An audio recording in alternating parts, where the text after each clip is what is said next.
on, guys? Carl here. We're heading over to the races. It's the Oreana100. It's basically two 50-mile loops. I think one is like 46 and one's 52 or something like that. But it's just past Murphy up here, and it goes kind of up towards the mountains a little bit. Pretty sure we're going to run into some mud during this race. Last night, before the race, I didn't get hardly any sleep. I got probably 3 hours from like 8:30 to like midnight or something like that. Got up and got an early start around like 3 or 4 a.m. Got a little warm up in, and I was getting like super winded during my warm up, so it's kind of making me wonder if I can do the whole race since I'm already tired just moving around a little bit. Other than that, the bike's ready to go. My sprocket is still a 14 tooth on the counter shaft, so the first gear is going to be pretty high. I have the 12 tooth that arrived yesterday, but I just haven't installed it. I'll probably do that like next week or something. It's supposed to be about 50 degrees today, partly cloudy, and the morning time is my main concern, like as far as temperature wise, because I think the races are going to start at about 34 degrees, so we're going to be pretty chilly, so it's going to be hard to know exactly how many layers I should be wearing, but should be pretty good racing. I haven't ever done this race before, so it's going to be something new. Kinda. I mean, it's kind of in the same areas as the other races as well. Last year I did the Sand City 100 and the Rabbit Creek, both of which were kind of in the same area. But this is the first time ever racing the KTM, so we'll see how it does and see how I feel on it, and see if I can do the full 100 miles. I mean, technically I've finished a race before, but hopefully today is the first time I finish a race without any major incidents, like running out of gas or anything. We're going with our friends who are directly in front of us, and my dad and my brother are going to meet us up there. They're going to pit for me. A motorcycle is whatever you want to make it. Turn it on, you can give yourself a real thrill.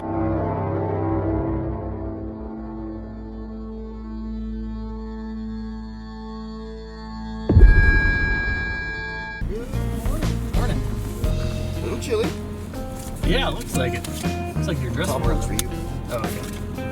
There's a blank one.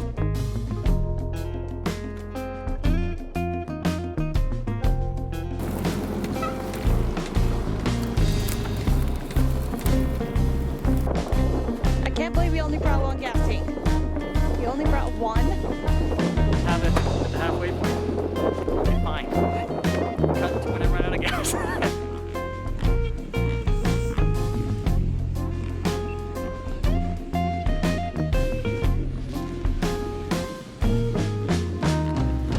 Right here I'm walking toward the bike to get ready to go racing. My bike is over there just waiting for me at the starting line. It was a pretty windy day and the soil is really dry, so the dust was definitely something that we had to contend with during this race. I was using the roll-off system for my goggles, which was a horrible choice. The goggles that I was using was made for like mud conditions, and there's a reason nobody wears this type of goggle in desert racing. Everything gets coated in dust and you can't see anything out of them. But here's everybody all lined up and ready to go. Here's the start. As you can see, it took me a while to start my bike, so the left line is what I was gonna take, but that started getting like a huge dust cloud, so I figured it was just gonna be too low visibility to go that direction. So I stayed off to the right over here, and that ended up getting super dusty as well, so I get the horrible start award. There's the third person view of the start. You can see how many people there are, just a ton of people. But there I am with the horrible start, just trying to work my way through the dust and the sagebrush like everybody else. The dust just blows across the desert floor on that starting gate, or that starting line. It's pretty crazy.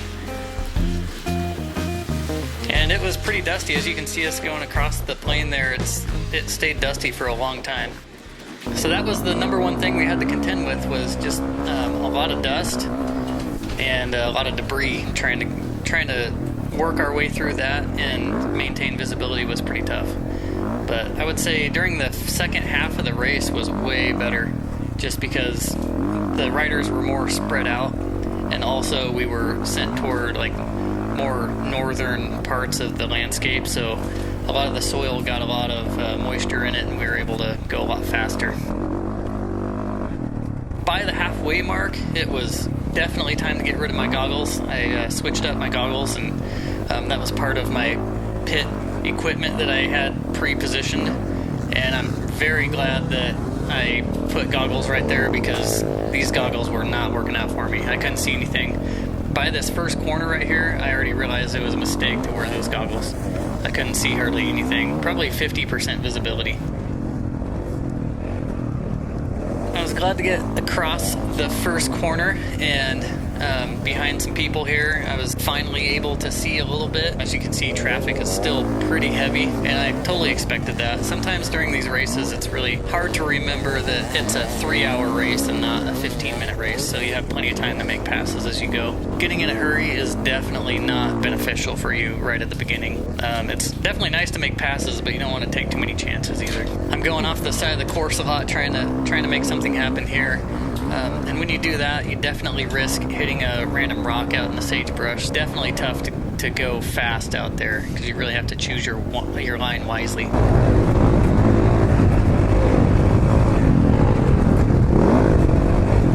But as you can see, going back up the course right here, it's starting to get dusty again, and it just becomes a gigantic dust bowl. Like I said earlier, that's probably the main thing that we had to contend with. But the 4-stroke was running really good. I didn't switch out my gearing, but I was pretty happy with how it was geared during this race. I didn't have any trouble with, the down low lug on first gear. The speed felt pretty good. Not much wrong with my bike. It was definitely doing pretty good. The fork was feeling pretty sketchy. I would definitely like to put a steering stabilizer on the bike. At some of the really high speeds, the front end started to kind of move back and forth and get a little bit sketchy. So I definitely would like to get a stabilizer for the bike before I do another race with it.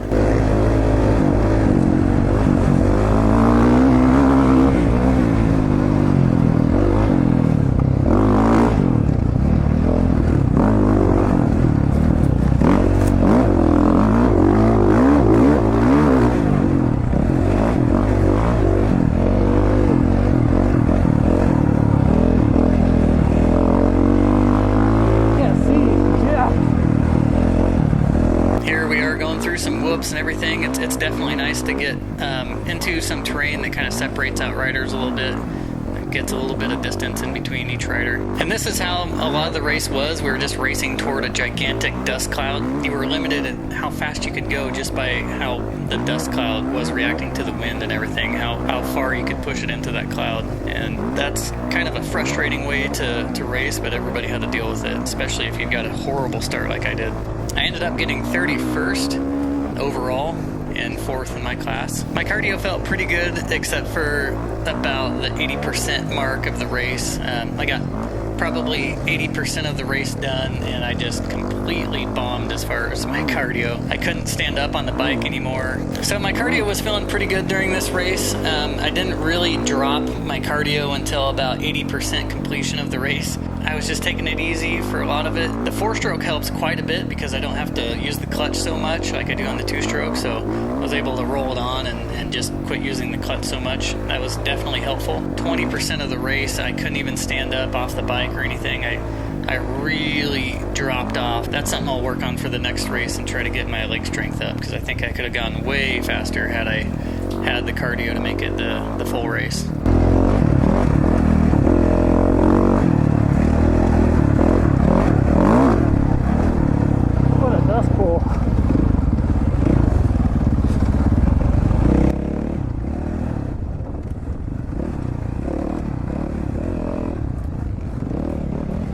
You can see the people in front of me are getting a little bit sideways, and that's just the nature of like desert racing. I mean, high speed, going over whoops and stuff like that. It's definitely sketchy, and not only for me, but for them. I might go sideways and run into them too, so you have to make a choice. You can either get really close to somebody and try to make a pass, basically bar to bar, or you can go out in the sagebrush and risk running into a rock. So there's not many good choices when you're trying to make a pass going, 40, 50, 60 miles an hour.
things are starting to open up quite a bit, and people were able to go quite a bit faster, so that was definitely nice.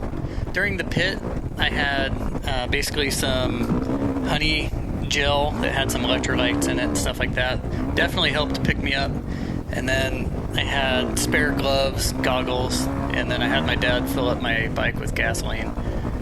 It was definitely a way more organized pit than I had done before, and it helped quite a bit.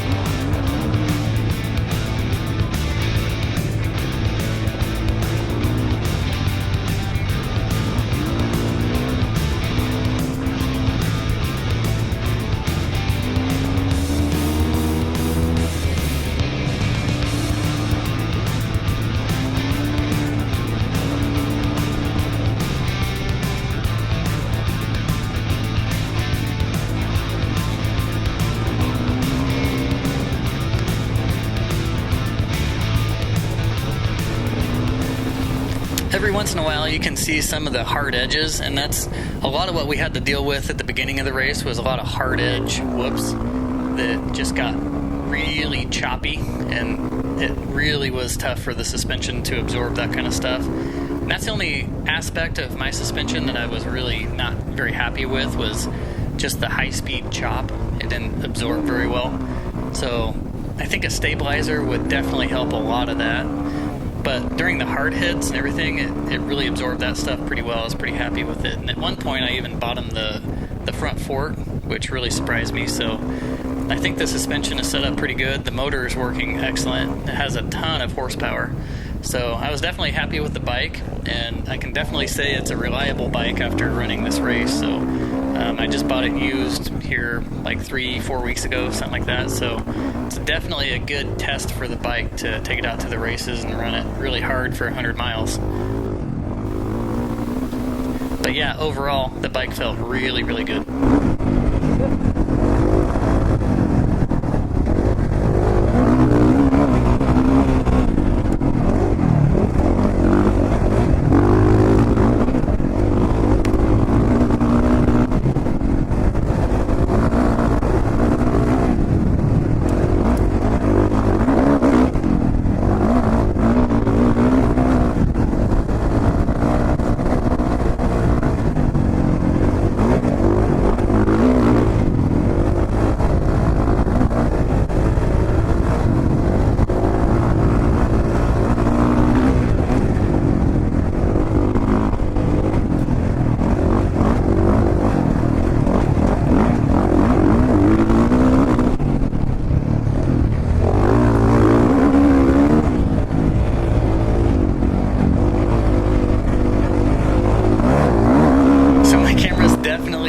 The whole race. Unfortunately, I didn't have the power bank for my main camera turned on, so I only recorded about 50-55 minutes of racing, and that's really unfortunate because there was such a wide variety of terrain, and a lot of good racing happened after the first pit stop because I was able to go much faster with my different goggles and better visibility and just feeling better overall. So there was just a lot of good racing after that first pit stop that I wish I would have gotten, but unfortunately we're just stuck with the first quarter of the race. So I've heard a lot of riders talk about how on video the dust seems a lot less than in real life, and I think that's definitely true and not true. I think that when you're riding dirt bikes you need every little detail of the terrain, and so when there's any dust you lose that detail, and I think the viewers miss the detail a lot of times in video. So in real life the dust is much worse than in video, but that's only because the rider needs all those little details to move the bike back and forth, to balance, and for throttle control. The video definitely doesn't do it justice, but you can imagine needing all the detail of the terrain and just not having it is pretty difficult when you're riding in the dust like that.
Thank you.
So as far as the flag coloration, the pink flags mean you're on course, the yellow ones mean there's a turn coming up, and then blue is danger. Those are the ones you really have to watch out for. All the dangerous sections were really well marked, and you can tell there was a lot of work that went into it, so the volunteers did a great job with this course.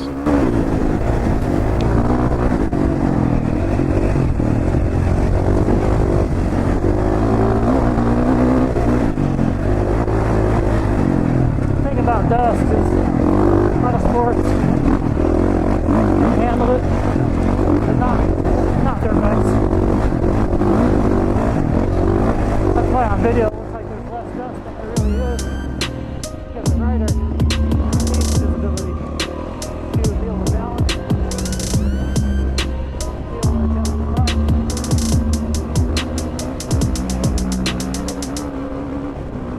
Bikosh Production.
I've seen this technology before.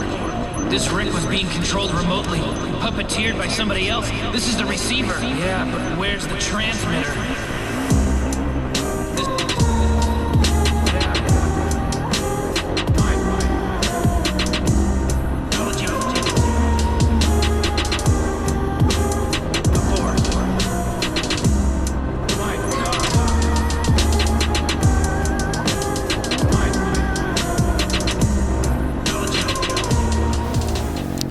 Definitely bearing through here.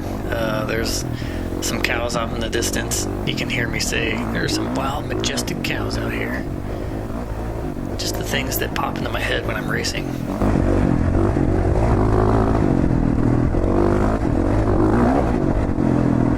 some wild, majestic cows out here.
I am coming in for the halfway point pit stop. There's no more first-person footage because my camera's died, but there is some third-person footage of this kind of stuff. You can see right here, the first thing that was on my mind was to get rid of the goggles, so I took those off, and then I wanted to get some of that honey. That looked pretty good. I was pretty tired, pretty thirsty, pretty hungry.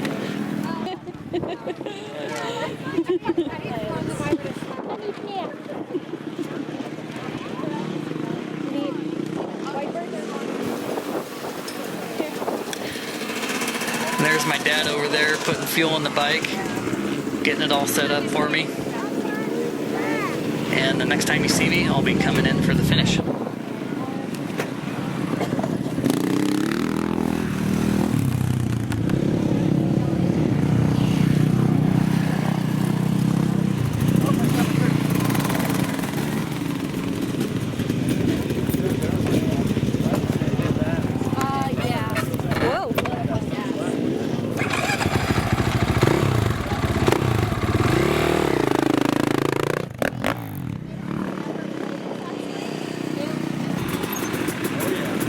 I'm coming into the finish line. By this point, I was completely exhausted. The last 20% of the race, I couldn't even stand up on the bike anymore. My legs didn't work. I was super exhausted. I could barely lift my arms. I needed a gurney for sure by the end of the race. I felt like I just needed to go straight to the hospital and just lay there for 3 days. But no, it was a good race, and I was glad to be done with it. Anyways, I'll see you guys on the next one. Hopefully I see you out at the races, and I'll catch you on the next video. See you.